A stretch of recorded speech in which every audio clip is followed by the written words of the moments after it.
I don't sleep much anymore, not when the highways call me back. It's been over 50 years since I first saw the shadow on that Virginia bridge, a figure that wasn't human, moving through the fog like it knew my name. That was 1972, just the start. As a trucker, I crossed America's veins, from misty mountains to dusty plains, and the stories followed me, legends that weren't just tales. A goat man's bleat in Kentucky, a drowned girl's cry in Alabama, eyes in New York woods, a tall shadow in Dakota. They weren't separate, they wove together, tightening around me with every mile.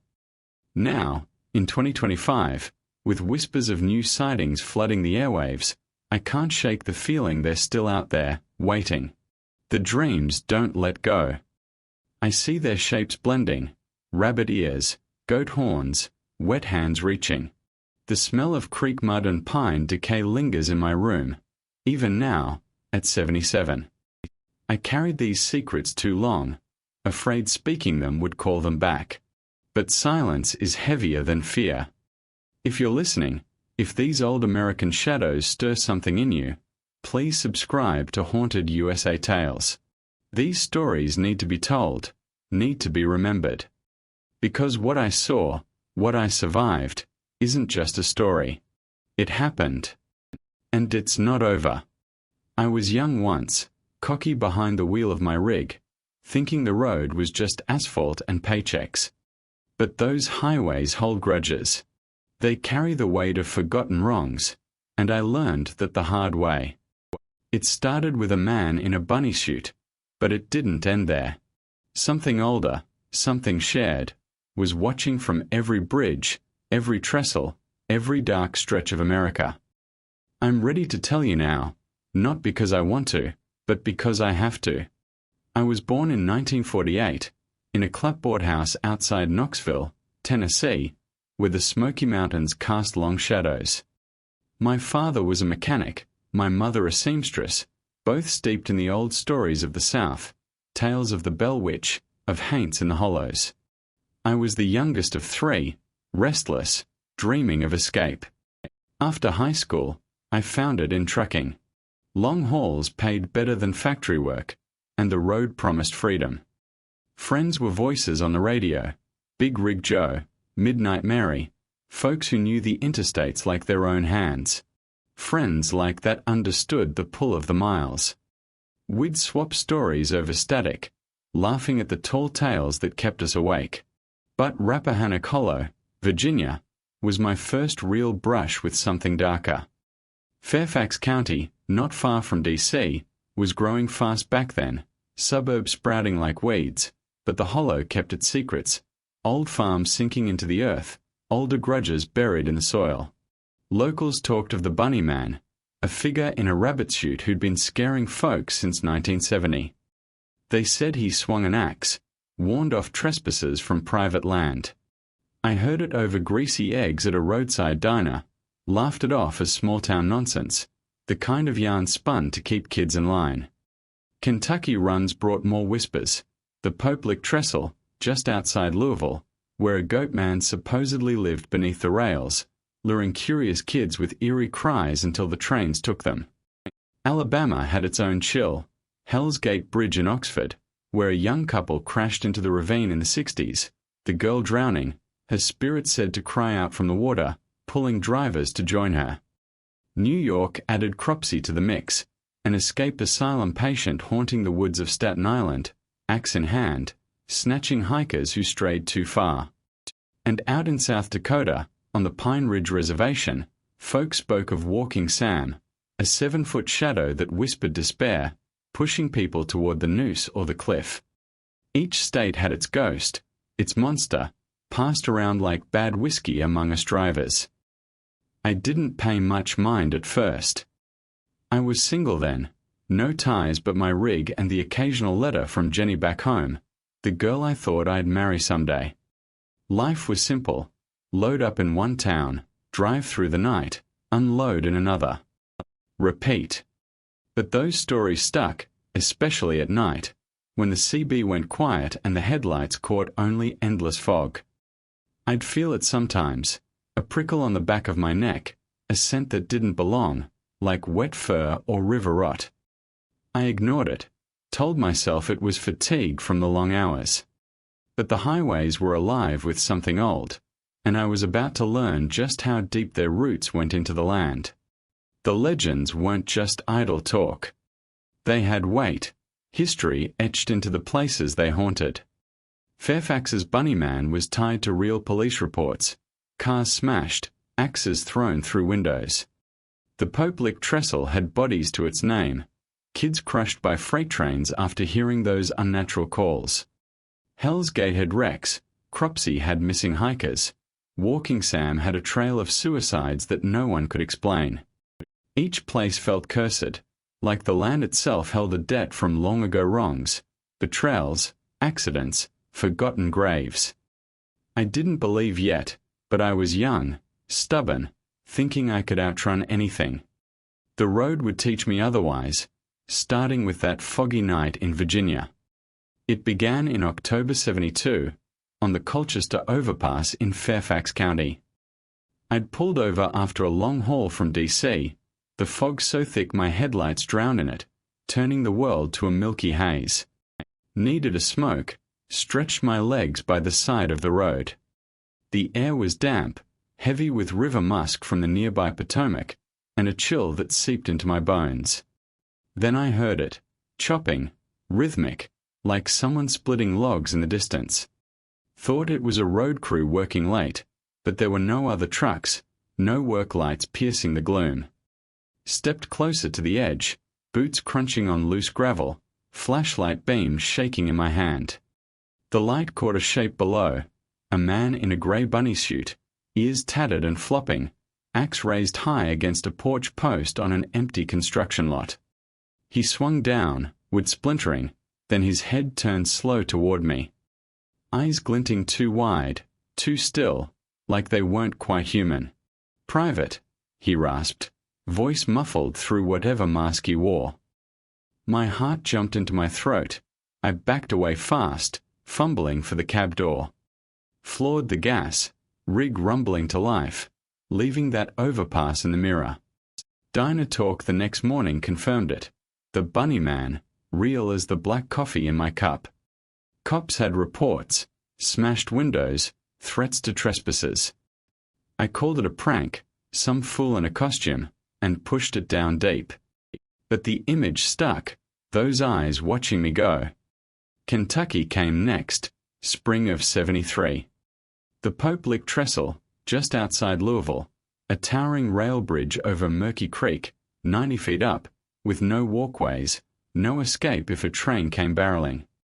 Locals swore a goat man lived there, half beast from some old circus accident or curse, luring the curious with eerie cries until the locomotives did the rest. I parked nearby one rainy night, needing a quick nap before the next leg. The air felt wrong, thick with wet earth and something sour, like spoiled milk. A bleat cut through the patter of rain, not from any sheep or goat I'd heard, twisted, almost human, carrying over the wind. It called Tommy, clear as day. My name, but no one knew me in these parts.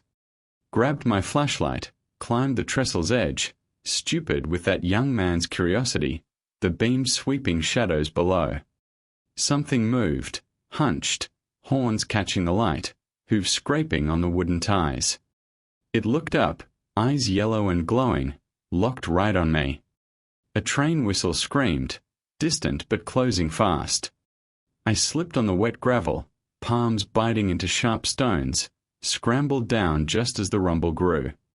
My rig roared to life. I didn't look back, hands stinging from cuts that didn't heal for weeks, no good reason why. Told myself it was an animal, echoes playing tricks, but sleep came hard after that. Denial held for a while, but the cracks were forming. Alabama, summer of '74, brought Hell's Gate Bridge in Oxford. The story went that a young couple crashed there in the '60s, the car plunging into the ravine, the girl drowning in the black water below. Cross at midnight, they said, and you'd hear her cry, see her hand waving from the depths, pulling you to join her. I hit the bridge at dusk, hauling a load of timber, windows down to fight the heat. The river smelled of algae and stagnation, the air sticky on my skin. Halfway across, the engine cut out cold. Silence fell, then a cry rose, female, faint at first, echoing up from the ravine like a plea lost in the wind. Leaned over the rail, peering down, a white dress caught in the current, a hand waving slow, deliberate. Not a body, not alive, something in between. My heart pounded steady. I tried the key, but nothing turned. The cry grew louder, more insistent, tugging at me like a hook in my chest. Finally, the engine caught with a cough. I sped off, mirror showing only empty road. Didn't tell a soul, not even Jenny, who noticed my shakes when I got home. Confusion settled in like road dust, making me question every shadow. New York in '76 added Cropsey to the mix. Staten Island runs took me through dense woods, pine sharp in the air, shadows long under the trees. The legend was of an escaped asylum patient, axe in hand, snatching hikers who strayed too far from the paths. Parked at a quiet rest stop one night, the darkness heavy around me. Heard branches snap, not deer, too deliberate, too close. Flashlight beams swept the tree line, a tall figure, too tall, axe glinting in a low light, head tilted at an angle that wasn't right. I stood frozen, breath fogging the air. It stepped closer, then stopped, like it was sizing me up, waiting for me to run. My rig's horn blared, my hand on it without thinking, and I drove out fast, mirror showing it lurching after, moving too quick for a man. Sleep evaded me for days, dreams filled with that axe swing. South Dakota, '78, on the Pine Ridge Reservation. Walking Sam was the name, a 7-foot spirit, slender as a shadow, luring folks to despair with soft promises of rest. My rig broke down on an empty stretch of road, dusk falling fast, no cell signal back then. Footsteps crunched on gravel, slow and measured. The figure loomed out of the twilight, slender, arms unnaturally long, beckoning me forward. Rest, it whispered, the voice in my head more than my ears, carrying a weight of sadness that pulled at my chest. I felt heavy, like drowning in old griefs, and stepped toward it, trance-like, until my rig's lights flickered on their own. Snapped me back. I drove blind into the night, shaking. Scars appeared later, faint marks on my arms, no cause I could name. Each encounter tightened the noose around me. The smell started haunting my cab. Wet fur, creek mud, pine rot, all mixed together in ways that didn't make sense. CB static carried voices now, faint calls of my name, whispers of trespass, ode. Friends noticed my jumpiness over the airwaves.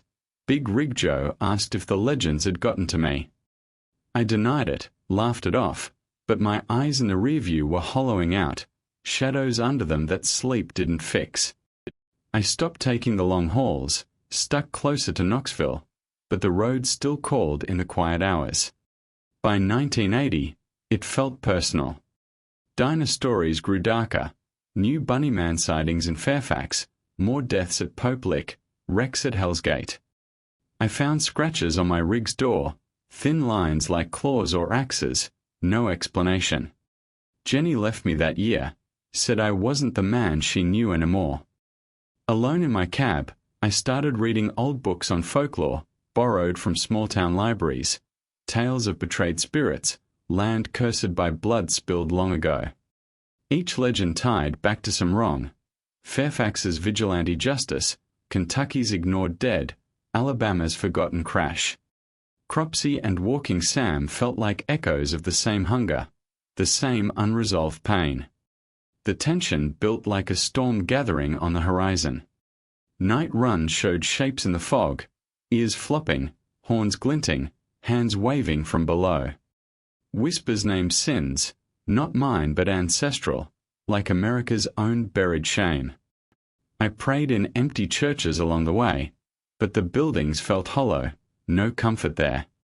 My body ached with unexplained chills, the marks on my arms spreading faint. The roads weren't just haunted, they were alive, pulling me towards some reckoning I couldn't see yet. It broke in November '82, back in Tennessee, a storm tearing through the night. Detoured off the flooded interstates, onto old back roads I swore I'd never take again. Fog swallowed my rig near a Knoxville bridge, one I knew too well. But it wasn't just one bridge anymore, it was all of them, blended in the haze. Colchester's low shape, Popelick's towering height, Hell's Gate's wet air rising from below, Staten Island's pine scent, Pine Ridge's empty despair. They overlapped, impossible but real, the rain drumming hard on the cab roof. My heart raced. I parked on the shoulder, hands trembling on the wheel. The air inside grew thick, smelling of fur, mud, water, decay, all at once, pressing in. Chopping sounds started first, axe-like and steady, then bleats sharp and wrong, twisting through the wind. Cries from below, female and pleading, echoing up like from a ravine. Snaps of branches, footsteps heavy on gravel. A whisper cut through, "Rest, Tommy," led with all their voices. I stepped out, drawn like a fool to the bridge's edge, rain soaking my shirt, cold seeping deep. Lightning cracked the sky, and there it was, not one figure, but all of them melded. Bunny ears on a goat frame, tall as walking Sam, axe dripping river water from Hell's Gate. Eyes wide, yellow, hollow, pleading, empty, all theirs at once. Hands reached out, furred, scaled, clawed, gripping the air toward me. "Join us," the voices said, old and angry and sad, blending into one chorus. Dread choked me like the fog itself. The air turned ice cold, my breath visible in puffs. The figure moved closer, not walking but gliding, shape shifting, ears flopping, horns curling, hands waving slow. My scar burned hot on my arm, the marks from before flaring like brands. It wasn't many spirits, it was one entity, a curse born from America's roads, fed by disbelief and betrayal, by blood spilled and forgotten. Visions flashed in my mind, lynchings in the shadows, drownings in ravines, asylum fires, reservation despair, all the wrongs woven into the highways I'd driven. I saw my own face in its shifting form, distorted and guilty, like I was part of the debt. It spoke again, the voices blending, "See us." The bunny man's axe swung slow, Popelick's bleat echoed, Hell's Gate's cry pleaded, Cropsey's stalk snapped branches, Walking Sam's whisper promised rest. They were the land's wrath, its memory refusing to fade. I shouted into the storm, "I'm sorry." For what? I didn't fully know. For ancestors' sins, for my ignorance, for driving past without seeing. The figure paused, eyes softening just a fraction. "Confess," it said, the word hanging in the air. The storm roared louder, but I yelled back, apologies, please, truths I felt in my bones but couldn't name. The air lightened, the hands receding slow. Lightning showed it fading, ears, horns, axe, all dissolving into the fog like mist. The rain slowed to a drizzle, leaving only my panting breaths and the distant rumble of thunder. The bridge was just a bridge again, ordinary steel and concrete, but my arm burned fierce, scarred with their mark, a twisted line, blending rabbit, goat, hand. I stumbled back to the cab, the engine starting with a reluctant growl. Drove home shaking, alive but changed. But something deep in me broke that night, a piece I never got back. I survived, but not whole. Quit trucking in '83, took up mechanic work in Knoxville, fixing rigs instead of driving them. Married late, Ellen, a quiet woman who saw my scars and asked no questions at first. We had kids, 2 boys, and I built a life off the roads, house with a yard, Sundays at church. But the highways never truly left me. Nightmares stayed, bridges collapsing in dreams, eyes watching from the fog. I'd wake smelling mud or fur or decay, heart pounding like that night in '82.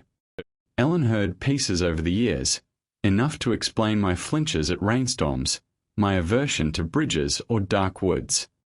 The kids grew up unaware, thinking their old man just had bad dreams from the road. The legends marked me deeper than I let on. My arm scar, faint but permanent, itched during storms or when the news mentioned odd sightings. I avoided the headlines for years, but the stories found me anyway. Truckers at the shop talking of shadows in Fairfax, deaths at Louisville trestles, wrecks in Alabama ravines. They weren't gone. They waited, patient as the land itself. I aged, hair graying, joints slowing. Kept the full truth silent, fearing my voice would summon them back. But silence didn't help. It festered, turning small fears into constant companions. The smell of decay followed me now, faint in daylight, stronger at night. I'd check mirrors out of habit, expecting those eyes, wide, yellow, pleading. In 2025, it's worse than ever. News reports pile up like storm clouds. Bunny Man spotted again in Fairfax, axe glinting in viral videos. Pope Lick claims another victim, a kid lured onto the tracks at midnight. Hell's Gate sees wrecks, cars pulled inexplicably toward the water. Cropsey's shadow haunts Staten Island woods, hikers vanishing without trace. Pine Ridge whispers of walking Sam, suicide spiking on the reservation. Online forums buzz with it all, grainy clips of trestle figures, bridge shadows moving on their own, eyes glowing in the fog. One video, sent by an old trucker friend, shows a shape on a rainy overpass, its form twisting just like my scar, rabbit, goat, hand all in one. I watched it alone, heart sinking like that night on the bridge. The legends aren't separate hauntings. They're one force, America's shadow born from its roads, stained with old sins, lynchings, betrayals, forgotten dead. My confession that stormy nights slowed it, maybe bought some time, but didn't stop the cycle. The land's debt grows, amplified now by digital whispers, videos spreading like fog. Told my son last week, the full story for the first time. He listened quiet, didn't laugh, but his eyes were distant, like Jenny's used to be. I wondered if she'd known, if she'd seen the shadows in me. The highways still call in the quiet hours, but I stay put, an old man's fear keeping me home. Last month, a trucker friend sent a photo, bridge in fog, figure blurred but familiar. My scar burned looking at it. The cycle's turning again, 50 years since I started running from them. They're stronger now, the digital age feeding their hunger. I check the news daily, see the patterns, disappearances, accidents, all on those cursed stretches of road.